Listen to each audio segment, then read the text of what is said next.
Welcome back. Polity के class पे आते हैं इकोनॉमिक्स के बाद।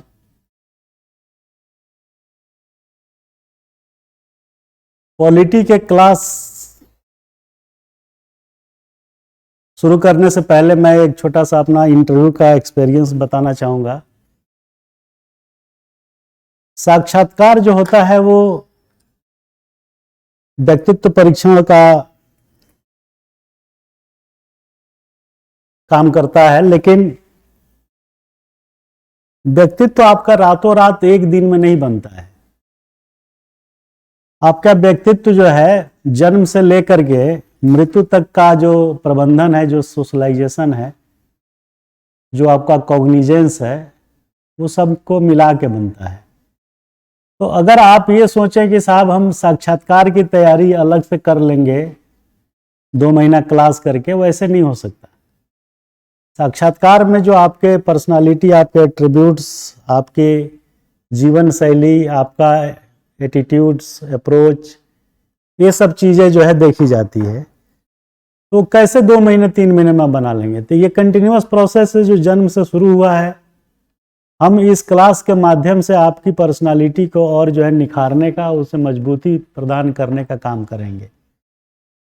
तो काम कैसे करेंगे? बीच बीच में इनपुट्स आपको देते रहेंगे कि आपको कैसे साक्षात्कार में पेश आना चाहिए और कैसे आपको जवाब देना चाहिए,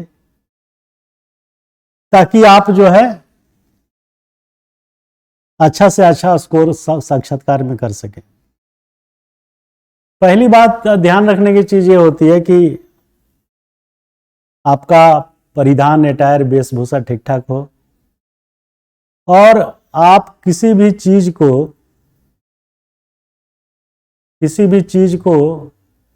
इस तरीके से एक्सप्रेस मत करें जिससे ये लगे कि आपके अंदर जो है ईगो प्रॉब्लम है, एटीट्यूडनल प्रॉब्लम है, अप्रोच प्रॉब्लम है।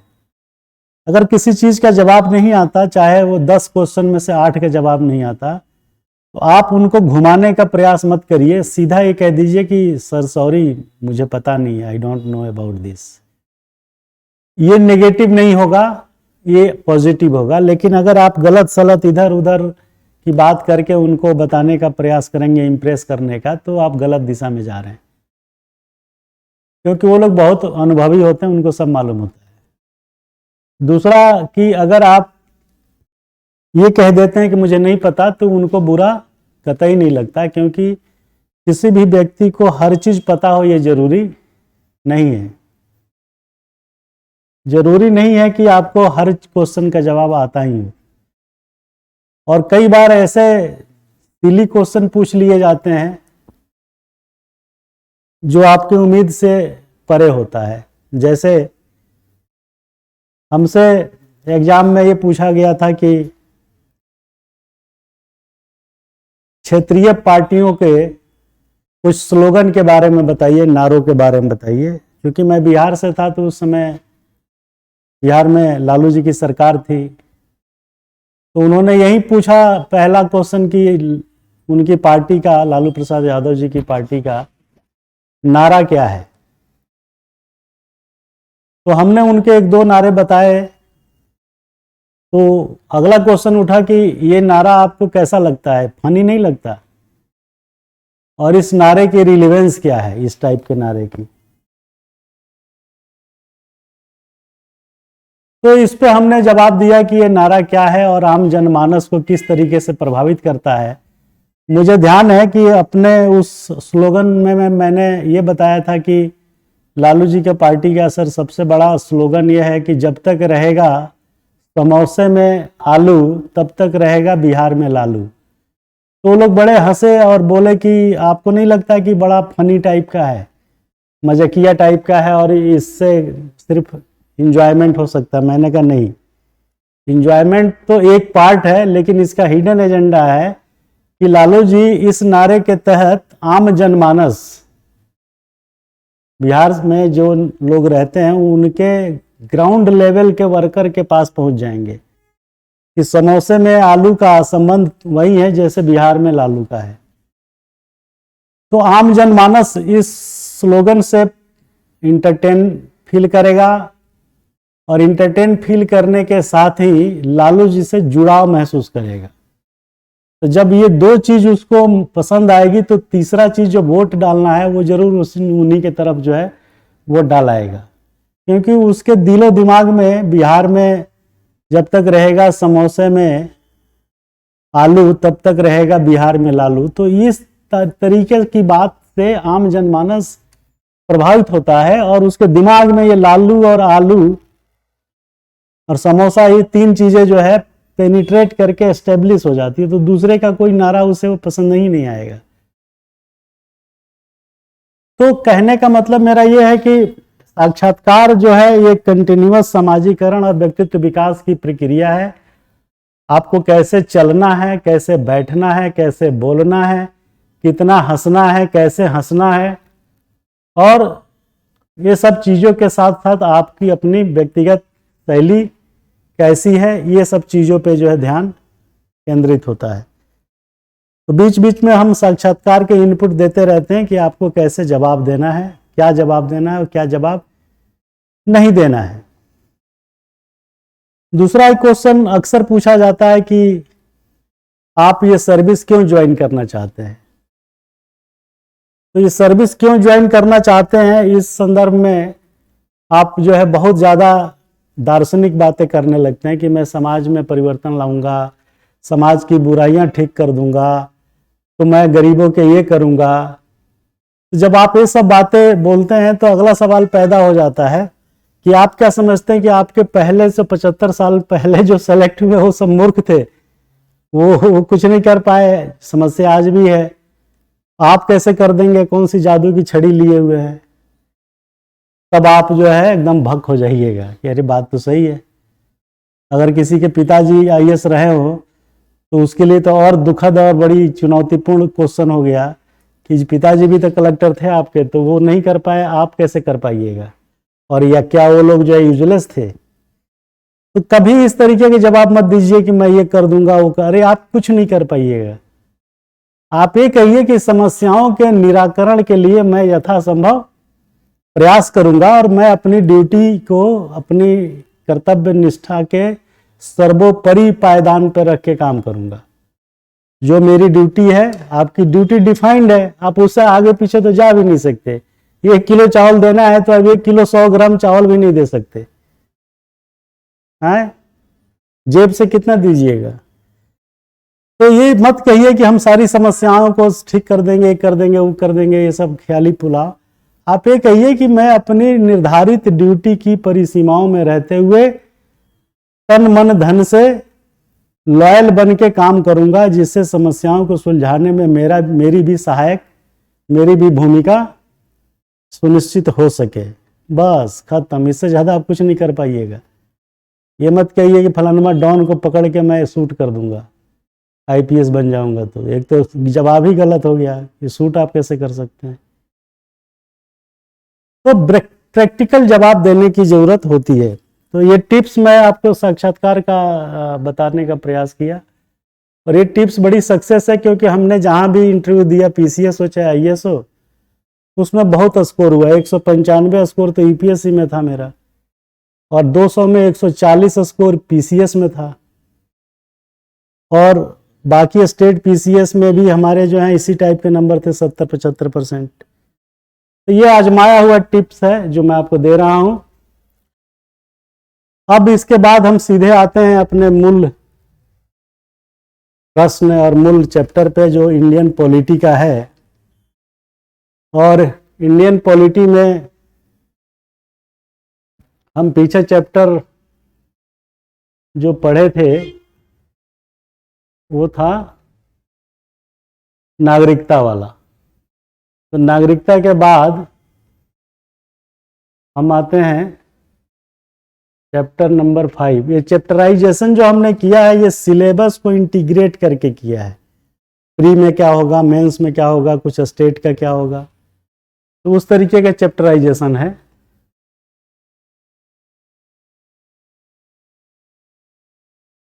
तो ये देखिए चैप्टर नंबर 5 है यूनियन ओब्लिक संघ एवं इसका क्षेत्र, प्रकार, फंक्शन एंड रेस्पॉन्सिबिलिटी, उत्तरदायित्व।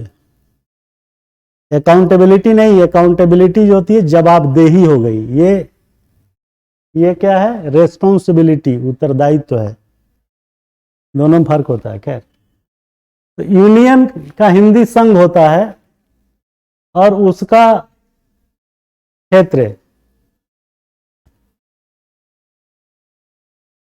तो संघ एवं इसका क्षेत्र। तो संघ का नाम क्या है अपना, यूनियन का नाम है भारत, जिसको इंडिया कहते हैं।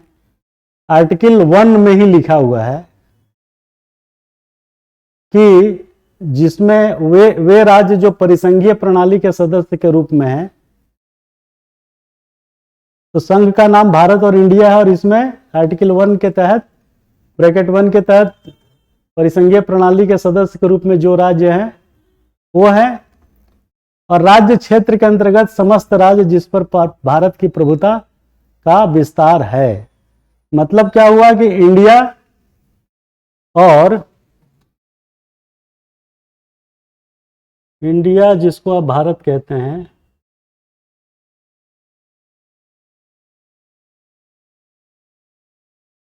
संघ का नाम भारत, तो जिसमें वे राज्य जो परिसंघीय प्रणाली के सदस्य के रूप में हैं, तो राज्य न कि केंद्र शासित प्रदेश, 28 राज्य हैं, तो वे राज्य इसके सदस्य हैं, किसके, संघ के, उन्हीं को मिलकर भारत बनता है, इंडिया बनता है। और राज्य क्षेत्र के अंतर्गत समस्त राज्य जिस पर भारत की प्रभुता का विस्तार है। और दूसरा है संघ राज्य क्षेत्र, यूनियन टेरिटोरी, यूटी जिसको बोलते हैं, वो होता है संघ राज्य क्षेत्र हिंदी में, और इंग्लिश में यूनियन टेरिटोरी। वो क्या है, केंद्र शासित प्रदेश है जिसका शासन राष्ट्रपति अपने प्रशासक के माध्यम से चलाते हैं। ये मेरे ख्याल से 8 है आज की डेट में। तो संघ का क्या मतलब है, भारत। अब भारत, इंडिया, जिसमें भारत के वो सभी राज्य जो 2800 राज्य है वो शामिल हैं, जिसपे संघ की प्रभुता जो है का विस्तार है। तो संघ की डेफिनेशन ये है, सभी 28 राज्यों का सम्मिलित रूप, जिसको इंडिया कहते हैं, उन्हीं को संघ कहते हैं। उसमें ध्यान दीजिएगा कि यूनियन टेरिटोरी उसमें शामिल नहीं है। वो संघ राज्य क्षेत्र जो है, केंद्र शासित प्रदेश है वो यूनियन टेरिटोरी, जिसका शासन राष्ट्रपति अपने प्रशासक के माध्यम से चलाते हैं। वो परिसंघीय प्रणाली में वो नहीं आते, क्योंकि वो डायरेक्ट संघ के द्वारा ही गवर्न होते हैं। राज्य संघ के द्वारा डायरेक्ट गवर्न नहीं होता, दोनों की शक्ति अलग अलग है। तो राष्ट्रपति अपने प्रशासक के माध्यम से चलाते हैं, इसका क्या मतलब है, राष्ट्रपति क्या कर सकते हैं कि बगल वाले स्टेट के राज्यपाल को कह देंगे कि तुम ही इसको देखो जब तक कोई और एडमिनिस्ट्रेटर अपॉइंट नहीं हो जाता।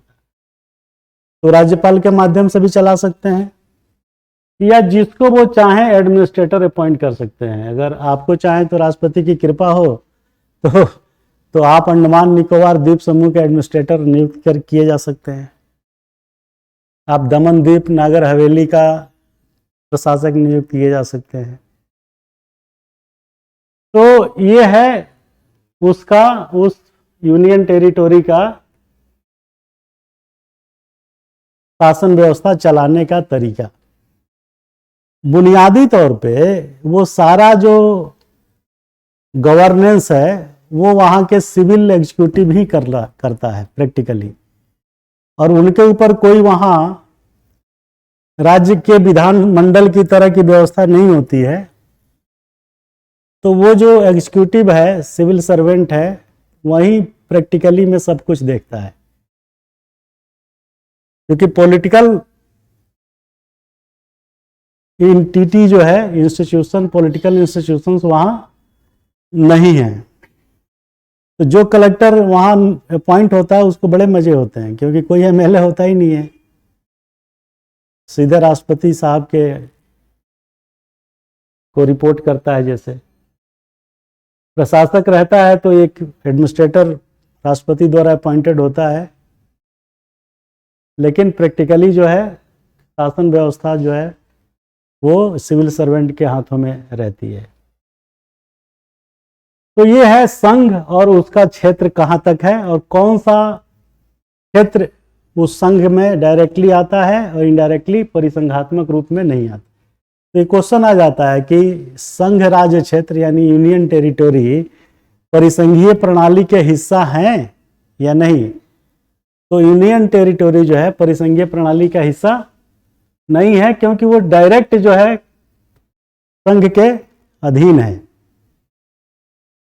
आगे है नए राज्यों की रचना और सीमाओं में परिवर्तन, क्योंकि भारत सरकार संघ सरकार को ये प्राधिकार है, कॉन्स्टिट्यूशनल प्रोविजन है, अनुच्छेद 3 में दिया हुआ है। देखिए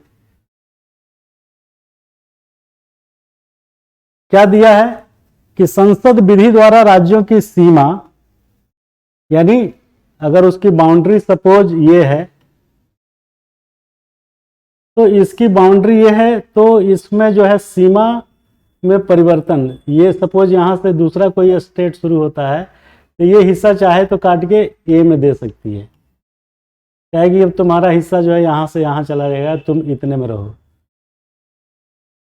तो कह रहा है कि विधि द्वारा राज्यों की सीमा में परिवर्तन, एरिया में परिवर्तन, साइज में, बाउंड्री में परिवर्तन, एरिया इतना था इसका, इसको इतना बढ़ा दिया, इसमें तो इतना जो है इसके अंदर बढ़ गया तो इसका तो कट गया और इसको फायदा हो गया। तो सीमा में परिवर्तन, क्षेत्र में परिवर्तन या दो राज्यों की सीमा में परिवर्तन करके नया एक राज्य बना सकती है। 3 चीज है इसमें। 3 चीज कैसे है समझ लीजिए, ये आता है प्री में तो खास तौर से आता है। तो एक हो गया ये स्टेट, दूसरा स्टेट ये है, सपोज ए है और बी है। तो सरकार को ये अधिकार है संसद विधि द्वारा कि इसकी बाउंड्री जो ये है इसको हटा करके, 1 मिनट,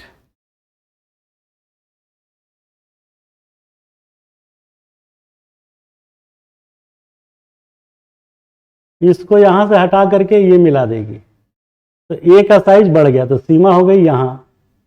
तो सीमा में परिवर्तन, क्षेत्र में परिवर्तन।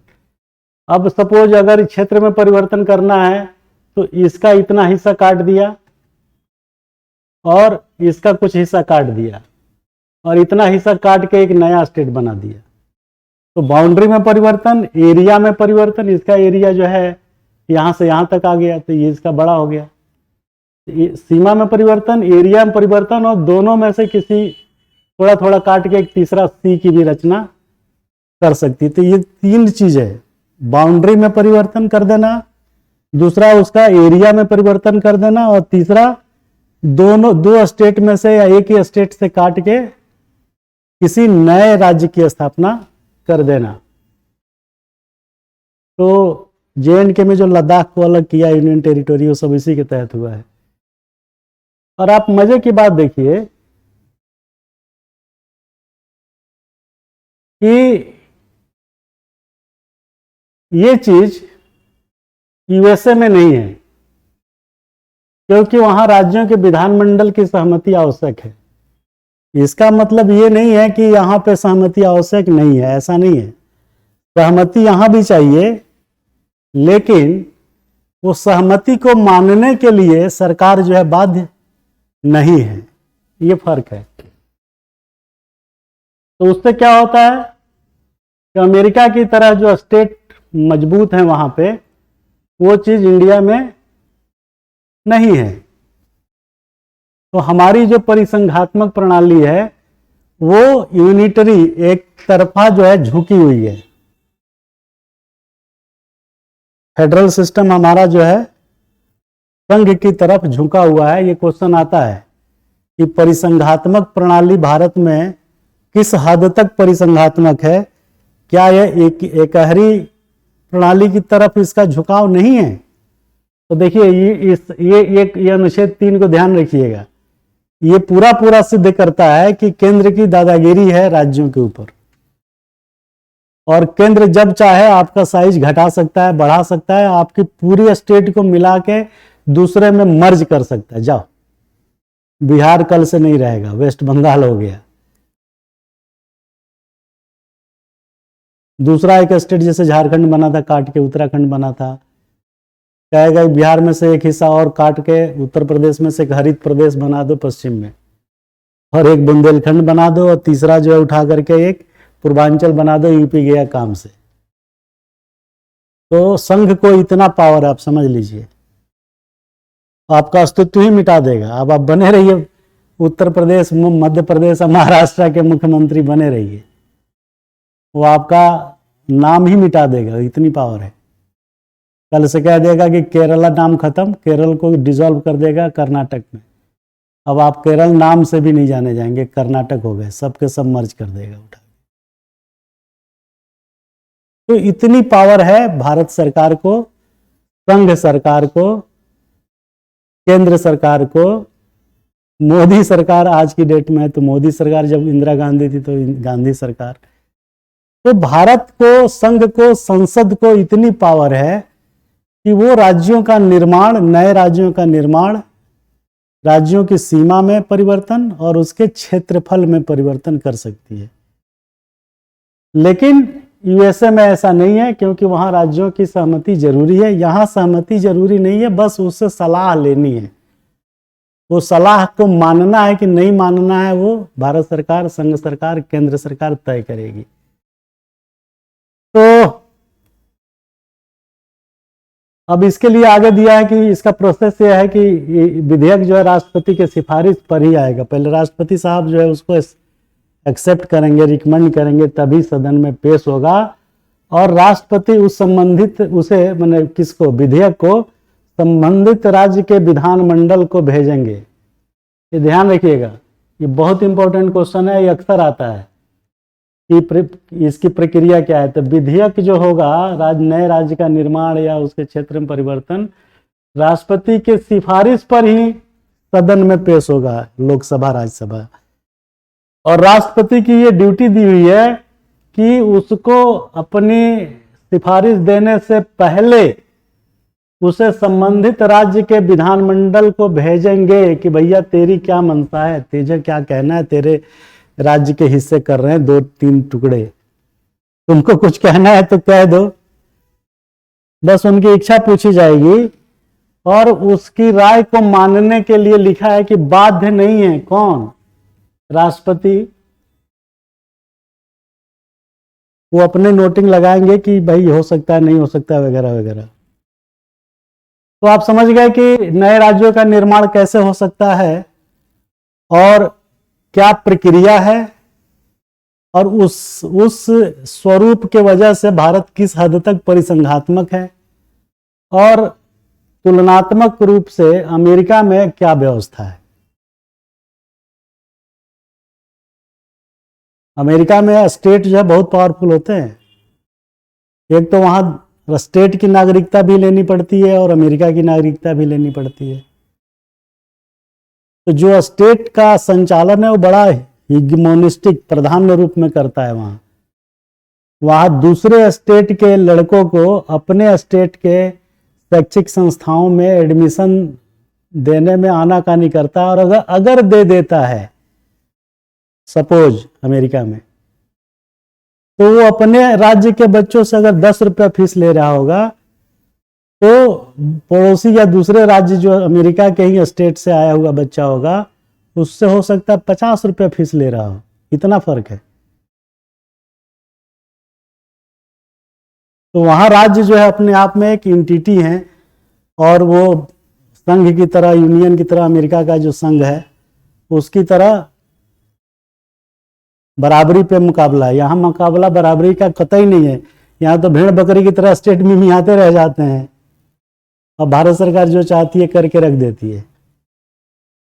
हाँ, लेकिन इतना एब्रप्टली भी नहीं करती, आपकी सलाह लेती है, लेकिन उस सलाह लेना और समझाना बुझाना क्या है, जब बच्चे को मालूम है कि थप्पड़ तो पढ़नी है पिताजी की। हमारी पावर तो कुछ है नहीं, थप्पड़ तो खाना ही है, तो पहले ही हार मान लो कि भैया पिताजी जो करना आप कर लीजिए, मारो चाहे छोड़ दो, आप मालिक हैं। वो स्थिति है। देखिए कितना मैंने अजीब लगता है कि एक तरफ हम कहते हैं परिसंघात्मक है, फेडरल है, कोऑपरेटिव हैं और हमारी बात आप सुनते नहीं हैं। तो ये इसके बाद जब ये प्रोसेस हो जाएगा, विधेयक स्वीकार हो जाएगा और राष्ट्रपति की सिफारिश हो जाएगी, राज्य की सलाह ले ली जाएगी, तब जो है सदन में, लोकसभा राज्यसभा में पेश होगा, फिर वहां पास होगा, फिर कानून बनेगा, जो भी होगा। अब क्या कह रहा है कि ड्यूटी क्या है, प्रकार्य, फंक्शन क्या है, किसका? संघ पढ़ रहे हैं ना हम लोग, राज्य नहीं पढ़ रहे हैं, ध्यान दीजिएगा। इसीलिए पढ़ते पढ़ते राज्य में हम जा रहे हैं, लेकिन फिर वापस संघ में आ जा रहे हैं। तो आप ये कंफ्यूज मत होइएगा कि साहब वो तो आपने राज्य राज्य बोला था तो हम राज्य समझ गए। ये प्रकार किसका है? संघ का। संघ की बात कर रहे हैं हम लोग। तो प्रकार जो संघ का, भारत सरकार का, जब संघ बोले तो आप सीधा समझिए भारत सरकार, मोदी सरकार, केंद्र सरकार, संघ सरकार, ये चारों नाम एक ही है। तो कंफ्यूज मत होइएगा। तो फंक्शन क्या क्या है? रक्षा के क्षेत्र में, मतलब डिफेंस में एब्सोल्यूट अथॉरिटी है संघ सरकार को, जो बनाना है बनाए, जहां फैक्ट्री लगाना लगाए, जो डिसीजन लेना है ले, पनडुब्बी खरीदनी है, मिसाइल खरीदनी है खरीदे, ना खरीदे, स्टेट को कोई लेना देना नहीं है। उसे तो मालूम है कि अगर लड़ाई छिड़ेगी तो बेटा हमको तो सिर्फ साथ में जस्सी जस्सी करना है, बाकी तो झेलेंगे संघ सरकार। तो पूरा एब्सोल्यूट काम है रक्षा, डिफेंस पे। फाइनेंस पे राज्य जो है, पूर्वोत्तर के राज्य तो बिल्कुल वित्तीय रूप से जो कमजोर है, वो हमेशा मुंह देखते रहते हैं संघ की तरफ, फंड वहां से जाता है तभी वहां काम हो पाता है। तो वित्तीय मामलों में भारत की संचित निधि से धन देना लेना, ये सारा कंट्रोल जो है भारत सरकार का है। डायरेक्ट इनडायरेक्ट टैक्सेस, जीएसटी फीएसटी में बंटवारा अब तो खैर स्टेट का अलग हो गया। उसके बाद विदेश, फॉरेन पॉलिसी कौन बनाएगा, कैसे बनेगा, कितना बनेगा, किससे दुश्मनी मोलनी है, किससे जो है दोस्ती करनी है, ये सारा विदेश संबंधी मामले यही देखता है। रेलवे पे राज्य का कोई लेना देना नहीं है। भारत सरकार जो चाहे नई लाइन बिछाए, गाड़ी चलाए, उसको अपग्रेड करे, डिमोट करे, प्रमोट करे, जो करना है रेलवे से रिलेटेड काम करे। और कुछ जगह स्टेट में मेट्रो वेट्रो जो आई है वो ज्वाइंट वेंचर पे है, या रेलवे से एनओसी लेके। मजे की बात देखिए कि कोई भी राज्य सरकार या कोई भी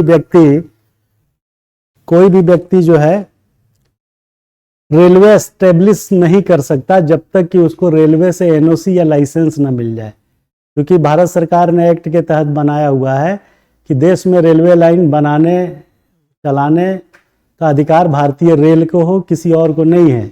अगर किसी और को करना है, चलाना है, तो पहले लाइसेंस लेगा रेलवे से, खास तौर से पैसेंजर कैरिंग ट्रेन चलाने के लिए, क्योंकि उसमें लोगों की जान माल की बात आ जाती है, इसलिए है ऐसा। ऐसा नहीं है कि आप रेल का लाइन पटरी बिछा दीजिए, वो सेफ हो ना, आप ट्रेन चला के लोगों की जान मार दें, तो लाइसेंसिंग उसके पास है। डाक, पोस्टल, बैंक, मुद्रा, करेंसी और कंकरेंट लिस्ट, समवर्ती सूची। समवर्ती सूची क्या है? कानून बनाने के लिए 3 क्षेत्र बनाया हुआ है। एक जो है क्या है? राज्य सूची,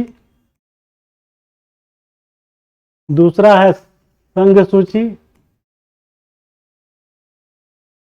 और तीसरा है समवर्ती।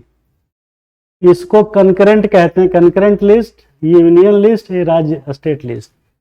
तो सरकार ने अलग अलग विषय बांट दिया है। राज्य किस पे कानून बनाएगा वो अलग बांटा हुआ है, उसकी लिस्ट है। संघ किस पे बनाएगा वो उसकी लिस्ट है। और समवर्ती सूची पे दोनों ही बना सकते हैं। समवर्ती सूची पे दोनों ही बना सकते हैं। समवर्ती सूची याद रखिएगा, कंकरेंट लिस्ट इसको अंग्रेजी में बोलते हैं। तो दोनों जो है कानून बनाएंगे, उसका विषय दिया हुआ है कि समवर्ती सूची में कौन कौन विषय है। तो कानून बनाएंगे, लेकिन अगर दोनों ने कानून बनाया, राज्य ने भी और संघ ने भी, और दोनों एक विषय पे कानून बनाए, एक विषय पे, और दोनों में अगर कुछ कंट्राडिक्टरी होता है, विरोधाभास होता है, उस स्थिति में जो संघ ने कानून बनाया है वो इसके ऊपर भारी पड़ेगा। तो संघ का कानून इस विषय पे मान्य होगा और वहीं अप्लाई होगा स्टेट में, ये ध्यान रखिएगा। तो समवर्ती सूची के विषय पे कानून बनाने की पावर जो है दोनों को ही है, न कि खाली संघ को। लेकिन विरोधाभासी स्थिति में संघ की कानून जो है, संघ का कानून सर्वोपरि होगा, इसीलिए दिया है समवर्ती सूची के विषय पे भी कानून बनाएगा संघ। ठीक है। अब इसके फंक्शंस आपने जाना कि संघ सरकार के क्या क्या फंक्शन है। वो रक्षा, वित्त, विदेश, रेल, डाक, बैंकिंग, मुद्रा, समवर्ती सूची के विषयों पर क्या करना काम है, कानून बनाना। ध्यान दीजिएगा मेरी बात पे, कानून बनाना और उसको लागू करना, उसको लागू करना। कानून बनाना भी है और उसको लागू भी करना है। और लागू कैसे होगा? तो जो ये विषय इसमें आप देख रहे हैं वो टोटली संघ सरकार यानी भारत सरकार के कर्मचारी और अधिकारियों के द्वारा लागू किया जाता है, क्योंकि वो संघ के विषय सूची में आते हैं। ठीक है। स्टेट का कोई अधिकारी या कर्मचारी इस विभाग में घुस नहीं सकता, और डेपुटेशन पे आ सकता है, वो अलग चीज है।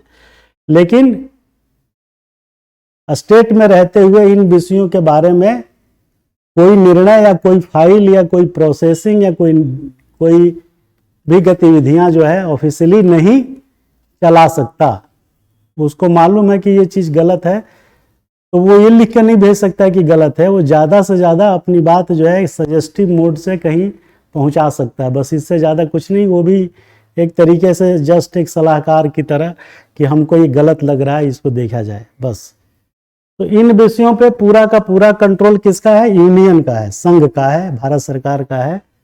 और मजे की बात देखिए कि इसमें कई जगह जो है जब प्रॉब्लम आती है तो भारत सरकार का निर्णय सर्वोपरि हो जाता है। कैसे आता है कमी, ये मैं थोड़ा सा जस्ट 2 मिनट में आपको लेके चलता हूं, क्योंकि ये भी एक बवाल और बर्निंग टॉपिक से जुड़ा है, जिसमें कानून व्यवस्था की स्थिति जो है राज्य सरकार के जिम्मे है। परंतु सीबीआई, आपने नाम सुना होगा सीबीआई का, सेंट्रल ब्यूरो ऑफ इन्वेस्टिगेशन, केंद्रीय अन्वेषण ब्यूरो, जो देश के अंदर जितने करप्शंस के मामले हैं, भ्रष्टाचार के मामले हैं, जितने जो है संगीन अपराध के मामले हैं, क्राइम, जैसे वो ऑनर किलिंग था नोएडा में, आरुषि हत्याकांड, इस टाइप के संगीन मामले की जांच वो करता है। और सीबीआई भारत सरकार के कर्मचारियों और अधिकारियों के द्वारा किए जाने वाले भ्रष्टाचार पे कार्रवाई करता है, उसके ऊपर जो है पकड़ने से लेकर और जेल भेजने तक की प्रक्रिया पूरी करता है। परंतु आज की डेट में तमाम मामले केंद्र सरकार के अधिकारी कर्मचारी पे ऐसे भी पाए गए हैं जिसमें स्टेट की जो भ्रष्टाचार ब्यूरो होती है, एंटी करप्शन ब्यूरो, ACB, ये स्टेट गवर्नमेंट की होती है, हर राज्य सरकार में होती है। ये एंटी करप्शन ब्यूरो सीबीआई की तरह ही अपने राज्य के कर्मचारी अधिकारियों पर करती है कार्रवाई।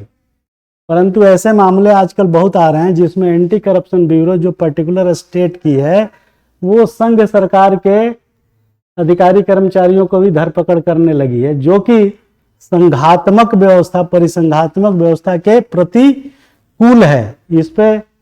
इस पे आपत्ति अब आने लगी है कि भाई आपका ही ड्यूटी नहीं है। अगर आप ऐसा कुछ पाते हैं तो आप सीबीआई को बताइए, वो उसको साथ में लेके आप, वैसे तो करप्शन को रोकने के लिए आपकी भी उतनी ड्यूटी है, आप जाइए बताइए सीबीआई को, सीबीसी को बताइए और उसको लेके आइए या बता के छोड़ दीजिए। वहाँ तक तमाम स्कीम है, public disclosure information scheme, PDIS। देश का हर नागरिक सक्षम है, देश का हर नागरिक जिम्मेदार है, उसकी ड्यूटी है भ्रष्टाचार को रोकना।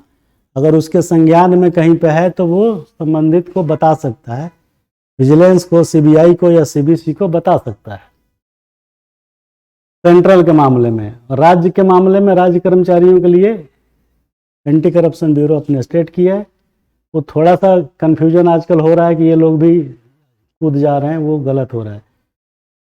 लेकिन चूंकि भ्रष्टाचार का मामला है तो संघ सरकार भी ज़्यादा कुछ बोलती नहीं है कि चलो ठीक है, कोई बहुत बड़ा इशू नहीं है, भ्रष्टाचार है तो किसी ने भी पकड़ा तो उसके बाद हम आते हैं आगे, प्रकार्य के बाद उत्तरदायित्व। रेस्पॉन्सिबिलिटी क्या है संघ की, भारत सरकार की, केंद्र सरकार की, एक ही बात है। तो क्या रेस्पॉन्सिबिलिटी दिया है कि देश की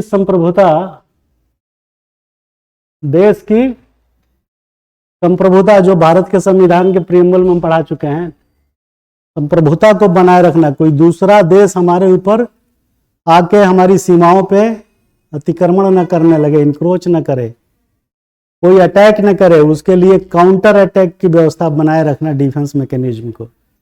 देश की संप्रभुता बनाए रखना यूपी गवर्नमेंट और महाराष्ट्र गवर्नमेंट की नहीं है, बल्कि संघ की है, भारत सरकार की है। बिहार यूपी के बॉर्डर नेपाल से खुला हुआ है, नो मैन लैंड है, उसकी चौहद्दी या उसकी सीमा को प्रोटेक्ट करना वो राज्य सरकार की ड्यूटी नहीं है। राज्य सरकार बता सकती है अगर उसके संज्ञान में आया, तो ड्यूटी किसकी है, भारत सरकार की। इसलिए आपने देखा होगा सीमा सशस्त्र बल करके जो है एसएसबी आजकल बहुत तैनात हो रही थी। एकता एवं अखंडता बनाए रखना, ये भी उसी की ड्यूटी है कि भारत के कोई टुकड़े ना हो जाए, कोई स्टेट बर्मा में न चला जाए भाग करके।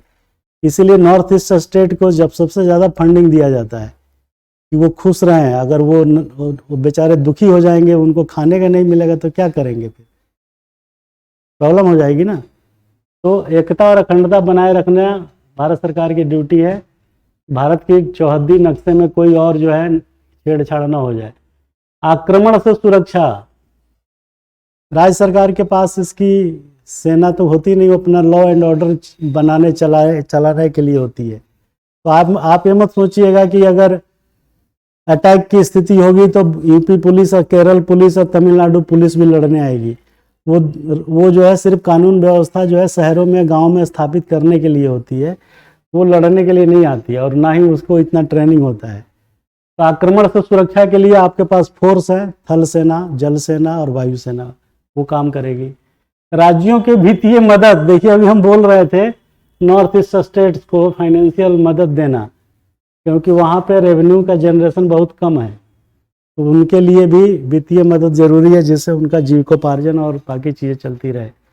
राज्य की सीमा पर विदेशी राष्ट्रों से सुरक्षा, घुसपैठ तो नहीं कर रहा चाइना कहीं धीरे धीरे, नेपाल कहीं धीरे धीरे मेड़ तो नहीं दबाया जा रहा है, तो घुसपैठ ना हो विदेशी राष्ट्रों से इस सीमाओं पर, वो भी भारत सरकार की ड्यूटी है। सैन्य बलों की तैनाती, वही जो हमने बोला आर्मी, नेवी और एयरफोर्स। सहकारी संघवाद, कोऑपरेटिव संघवाद बनाए रखना इसकी ड्यूटी है। अगर राज्य ने मना किया कि हमारे परिवर्तन मत करो, तो आपकी ड्यूटी है कि उस बच्चे को बुला के समझा के उसको संतुष्ट करें, तब मनाएं, तभी सहकारी संघवाद बनेगा, दादागिरी न दिखाएं। तो उसकी ड्यूटी है सहकारी संघवाद, न कि डिक्टेटरशिप टाइप का संघवाद।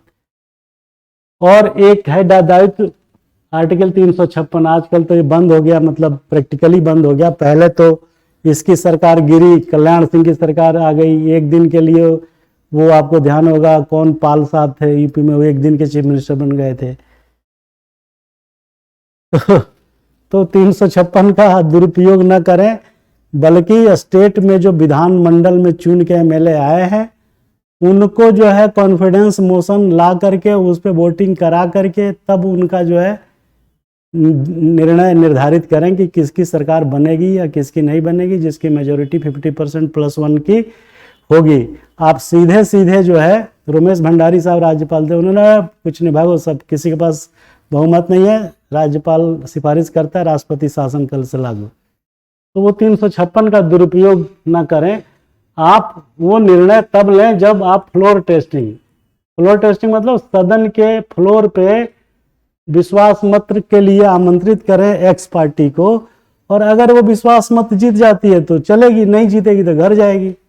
लेकिन आप बिना बुलाए मत करिए, ये संविधान कहता है। आप पहले से एंटिसिपेशन मत करिए कि इसके पास तो 20 ही है, चाहिए 24, 4 कहाँ से लाएगा। अरे भाई, उसको आप कह दीजिए कि फलाने तारीख तक तुमको आगे फ्लोर पे टेस्ट कराना। ये हुआ प्रजातांत्रिक तरीका। लेकिन तानाशाही तरीका क्या है कि हम आपने उसको फ्लोर टेस्ट का प्रोविजन दिए बिना जो है आपने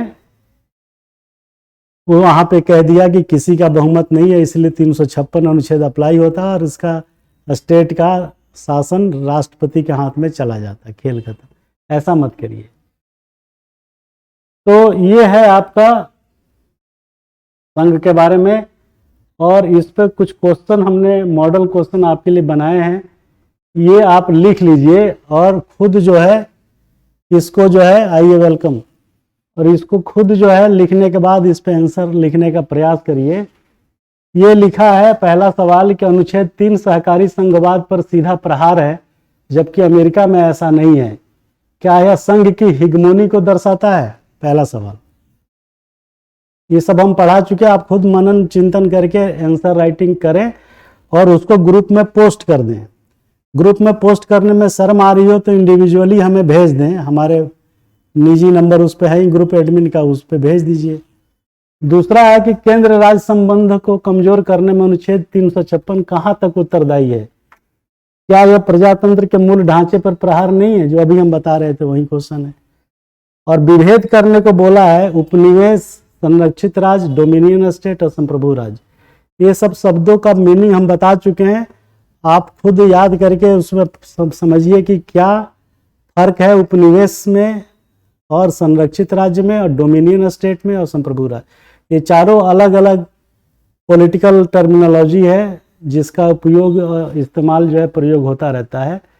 तो ये आप खुद लिखें और खुद अपने से जो है कुछ आंसर बना के ग्रुप में पोस्ट करें, जिससे जो है पता चले आपको कि आपकी समझ, आपको आंसर राइटिंग का कितना ज्ञान है और कितना तरीका है।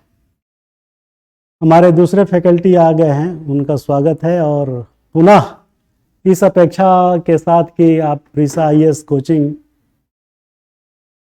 By the IAS by the IAS को ज्वाइन करें और जितना जल्दी हो सके आप सब्सक्राइब करें, इसे ज्वाइन करें, क्लास अटेंड करें और इस शिक्षा को आप अपने जीवन में उतारें।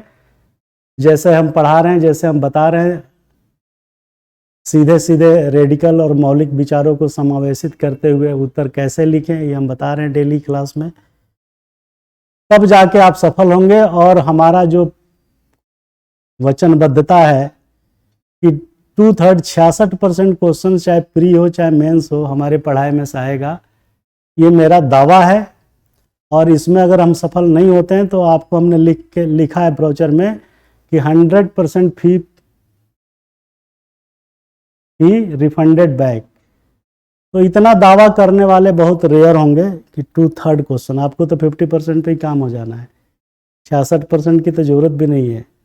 IAS में आप देखिए 90 से 100 के बीच जाता है 200 में स्कोर, तो 50% से नीचे है। हम तो 66% की गारंटी ले रहे हैं।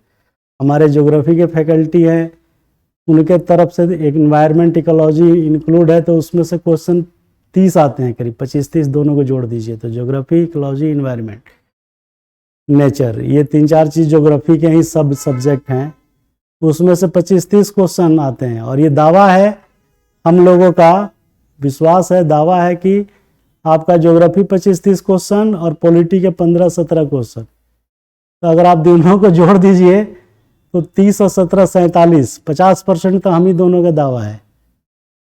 तो इस विश्वास के साथ कि आप जल्दी से जल्दी सब्सक्राइब करें चैनल को, अपने इष्ट मित्रों को, यार दोस्तों को, अपने कुलीग्स को बताओ कि ये 1 तारीख से ऐप आ रहा है और 999 रुपये प्रति माह में पूरे 1 वर्ष प्री मेंस और इंटरव्यू की कंबाइंड तैयारी IAS और PCS की ज्वाइंटली इंटीग्रेटेड की जा रही है। और इसका लाभ उठाइए और जीवन को सफल बनाने में हमारे साथ कंधे से कंधा मिलाकर चलिए, तो आपको IAS PCS बनने से कोई माई का लाल रोक नहीं सकता, ये मेरा दावा है। Thank you very much. नमस्कार।